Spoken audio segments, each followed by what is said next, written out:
प्रकाशा बुराई उपसा सिंचन योजना खूप वर्षापासून प्रलंबित होती आणि हा प्रलंबित प्रश्न सोडवण्यासाठी सातत्यानं आम्ही वेगवेगळे मंत्रालय मागच्या काळामध्ये होते त्यांच्याकडे पाठपुरावा करून आम्ही सातत्यानं प्रयत्न करत होतो.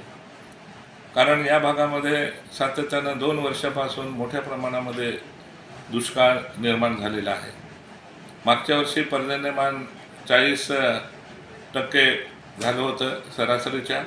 यावर्षी मागच्या वर्षी जे 40% झाले त्याच्या 40% यावर्षी पर्जन्यमान झालं आणि म्हणून अशा परिस्थितीमध्ये या उपसा सिंचन योजनेची खूप गरज होती आणि त्याच्यासाठी मी आपले उपमुख्यमंत्री फडणवीस साहेब, त्याचबरोबर दुसरे उपमुख्यमंत्री अजितदादा यांना विनंती करून या उपसा सिंचन योजनेला आपण सुमारे 800 कोटीपेक्षा जास्त निधी उपलब्ध करून दिला आहे आणि त्यामुळे इथला दुष्काळजन्य परिस्थिती सोडवायला निश्चितपणाने मदत होईल आणि सातत्यानं त्या भागामध्ये पिण्याच्या पाण्याचा प्रश्न उद्भवत होता, तोही सहज सुटू शकेल आणि अशा पद्धतीने ही योजना आम्ही मंजूर करून घेतली आहे.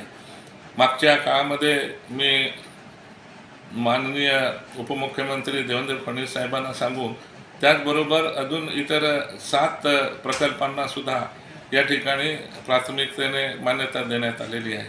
अशा पद्धतीने या नंदुरबार जिल्ह्यातील पिण्याच्या पाण्याचा प्रश्न असेल, शेतीचा प्रश्न असेल, ते सोडवण्याच्या दृष्टीने कालांतरानं प्रयत्न करत असताना सुद्धा पाहिजे तशी गती मिळाली नाही.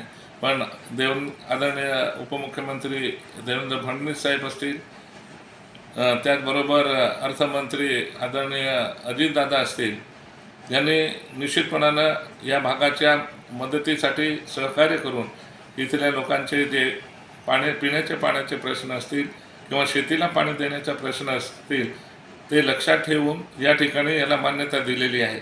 त्यामुळे इकडच्या भागाचा प्रश्न निश्चितपणानं सुटेल. लोक वारंवार आंदोलन करत असताना आम्ही पाठपुरावा करत होतो, परंतु शेवटी आता आपल्याला या ठिकाणी चांगलं यश आलं आहे. त्यामुळे निश्चितपणानं आमच्या शेतकरी बांधवांना एक मोठा दिलासा या पुढच्या काळामध्ये मिळणार आहे.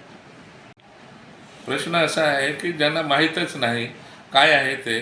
आता कसं आहे की कधी न बोलणारे, कधी त्या विषयाची माहीत नसणारे अशी माणसं श्रेय घेण्यासाठी पुढे येत आहेत, ही गोष्ट खरी आहे.